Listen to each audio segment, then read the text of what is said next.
Good morning and welcome to 59 Minutes. My name is Levi Koles. So glad you could join us this morning. This morning we're going to be discussing about matters to do with the medical field. And I don't know whether you're a student or you have a student in your house or you know somebody who has finished Form 4, is looking for a career in the medical field, may not have qualified for university, with their grades, but is looking for a way to still pursue their medical career. This particular show here is for you. It's for us to tackle that. And joining me is none other than the CEO of the Kenya Medical Training College, Professor Michael KIPTOO. Karibu sana, Professor. Thank you very much. Glad to have you here. Thank you. Yeah. Let's just start from the top. A lot of students think about careers in medicine. What is your first advice to people who think of going to the medical career? What should they be thinking about? What kind of people should they be? Thank you very much and for hosting me today. I think the key thing that when you think of medicine, I think what goes to our minds is just direct admission to a university. For most of our students, they think of University of Nairobi, Moi University, Kenyatta University, the key ones which offer medicine. However, they are very competitive courses. In terms of requirements for medicine and any medical course, the cost implication comes in. And that's why you find that the opportunities at the universities are also limited. And we come in as Kenya Medical Training College to provide the mid-level training, which you can start with a certificate, move to a diploma, you can do a higher diploma, or you can proceed after that to the university, which gives an opportunity for those people who had a passion to pursue a medical training that they still have a window to pursue. Mm-hmm. Yeah. So, gives a passion to those people who can still have a window to pursue. If just looking at those people who have gone through KMTC and the needs for medical practitioners, have we failed in everything in terms of how well are we doing with the need in the medical industry and our ability to fill the gaps? I think when we look at the human resource capital, which is key in any institution, and especially in the health facilities within our counties, there are gaps in terms of the human resource. There are two ways you can look into it. One is that do we have the human resource outside there who have not been employed, or is it that we don't have the trained personnel? So when you look at those two aspects, there are areas where we have enough human resource whom have been trained. There are areas where we don't have enough human resource whom we still need to train, which now becomes special areas. And you look at areas like nephrology, you look at anesthesia, you look at oncology. Those are areas where we don't have enough human resource. The other areas where we have enough human resource, but we have not employed them. So there are those two ways of looking at it. Yes. So there's two ways of looking at it. There are areas that we can actually fill in, send students in to go and be able to fill that void. How many students generally go through KMTC? Basically, when we look at the current, I want to give the current statistics. As we talk at the moment, we have 71 campuses spread across 43 counties. Our total student population is 45,000. In the 71 campuses, we admit between 11,500 to 12,000 every year. And we also graduate an average of 12,000 every year across the various programs. Wow. So actually the retention rate is quite high. It is. From those who start until they're able to finish. They're able to finish. Yeah. And for those who might not have an idea, just how powerful is a certification from KMTC? KMTC is the main training arm of the Ministry of Health. And I can assure parents and guardians that you'll make the right choice by training at KMTC. When you look at our graduates, and if you go to any continent, of this world, you'll find an alumni of KMTC. Go to UK, we have the best nurses, and they are Kenyans from KMTC. Go to the US, and we have the data with us. Go to Australia. Go even to our own market here in East Africa. Our graduates are demanded across board. If you look at even in the country, an institution, whether it's a public institution or private institution, they'll prefer a nurse trained at diploma level than a nurse trained at degree level. And that tells you that... Why is that though? The main thing is that if you look at KMTC, we were established in 1927. Mm-hmm. We have 94 years of experience in training. I don't think there's any other institution that can beat us in terms of the experience. Mm-hmm. And we have hands-on training. And our training program is more hands-oriented competencies that we impact on our students. Mm-hmm. So that has given us an upper hand. And that's why if you go to any health facility, the first person you'll meet is a nurse at the triage area who will take your basics, simple things, temperature, blood pressure and all. That will be a nurse. And when you look at that, our training is well oriented in terms of practicum, because we value practicum more than the theory. Of course, theory comes handy, but when you go to the practice. So what we have done is that before even the exit, we have what we refer as the skills laboratories, where we do simulations. We will soon be opening a state-of-art facility at our Nairobi campus, where we have 100% simulation laboratory. We have a theater which is functioning just like any theater that you go in. And that will give our students the theoretical and practical aspects before even they start dealing with... you can get a good feel of what really happens. Before even going to the hospitals to now handle the human face. Yeah. That has given us the advantage. Yeah, that's very important. Yeah. When people are talking about medical, careers, and you come to an institution like yours, just how vast is it in terms of what you offer? Thank you. Because, at the moment, we have 7 faculties. Within those 7 faculties, we have several departments. In total, we do offer certificate, diploma, and higher diploma. Within those 7 faculties, we have 83 programs. 83 programs. Wow. So if you look at those numbers, on top of that, we have another 20 short courses. So we are talking things like first aid you can come and do. First aid we can do, rehabilitation, you can do HIV awareness. Yeah. We work closely with the NASCOP and the ministry. We look at now... And those ones even someone like me can come and do? Of course you can come and do. I mean, it's open, at least as long as... Because, for instance, first aid, you don't need to be to have any medical background. First aid, we require all of us. An accident can happen in your house. By the time you call anybody to come and assist you, even a fire outbreak, you need to understand how you can manage that at that level. So that is open for anybody who wants to get basics in terms of even first aid. Of course, when you look now at the details, of course, there are requirements for you to pursue the courses.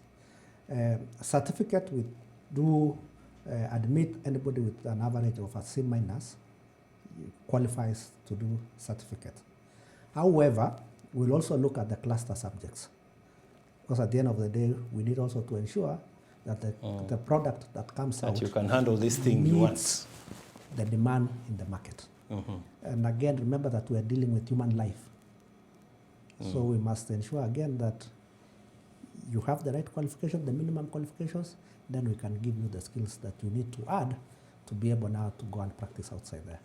So it's not enough to just have the mean grade? No. So for diploma, you need to have at least a mean grade of C. And then again, we'll look at the clusters. Then we'll assign you the appropriate program that you qualify. Yeah. It used to be quite difficult to get a place at the medical training college.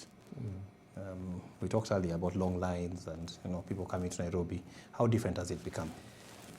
I want to assure our guardians and parents that we are currently open for the September intake.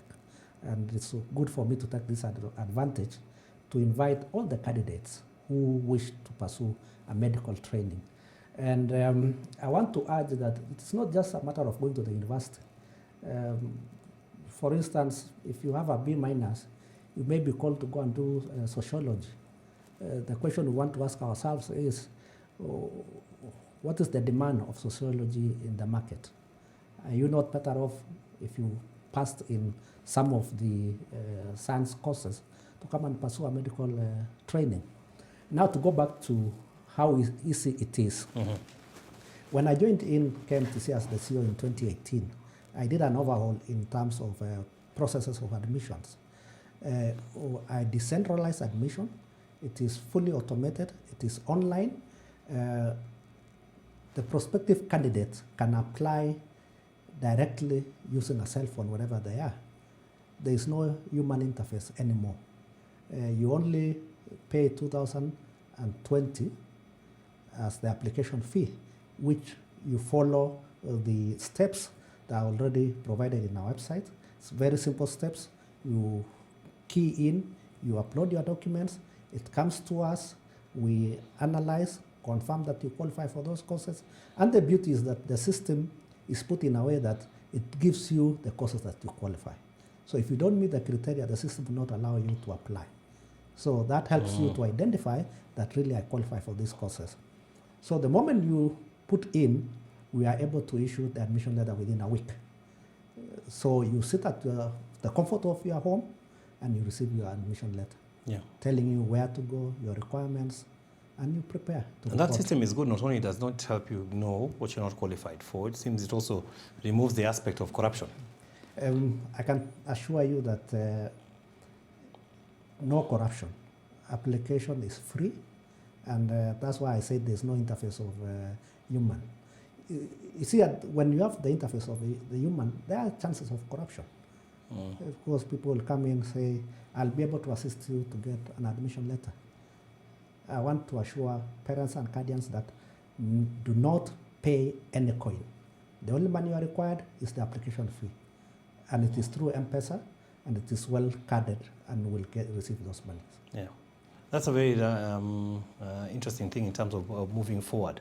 In the handling of students once they arrive at, for the first years and they are going through the emotions as to get to become medical practitioners, how involved are the personnel at MTC in the day-to-day real life working with a particular student? Like, sometimes people worry that, with government institutions, you can get lost in the crowd. We see it in the primary schools sometimes, and we see, 70 students in one class. Now, hata mwalimu hatajui nani alikuwa. How involved do you guys become? Okay, what we have done is to ensure, and that's why I said our completion rate is 95-96%. Which is very high. That clearly is an indication that we are able to follow to the latter. So what happens the moment a person reports, and we have put a ceiling, our classes do not go beyond 50. Maximum is 50 per class. And that gives the lecturer an opportunity to be able to understand the needs of all the students. And what we have done, we have also gone an extra mile to ensure that we have deans and counselors within all the campuses. And on day-to-day, they will be able to give advice for those students who have challenges in terms of even the academic progression. The moment we note there's a challenge, we go an extra mile to establish what could be the cause. And in so many occasions, we call their guardians or parents to come and we discuss with them. So we have that initiative, which gives us an advantage to ensure that these students finish. Apart from just that, we have also the mentors. Even when they go for their practicums, we follow them. We have the trainers who are fully employed by the health facility, and we have our own. So we support one another, and that ensures that we are able to manage these students and ensure that we follow them, they don't get lost.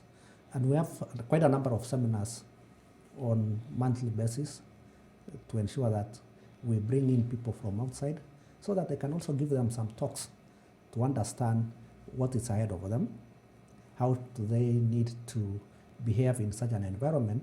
Because you'll find that most of the students who join KMTC and any other college is that most of them may be coming from boarding schools where there are clear structures that you need to follow through in terms of timetabling.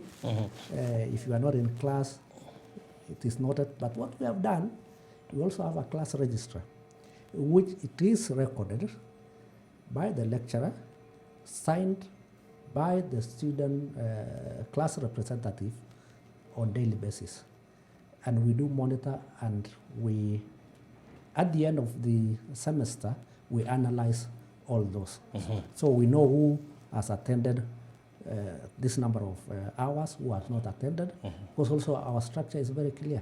If you don't attend more than 75% of the lectures, you don't sit for exams.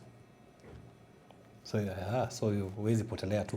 You cannot at any given time. It is at your own risk, because if you don't attain the 75%, then we don't allow you to sit for exams. Then it becomes difficult. And that becomes difficult. Have you been to the 43 counties yourself?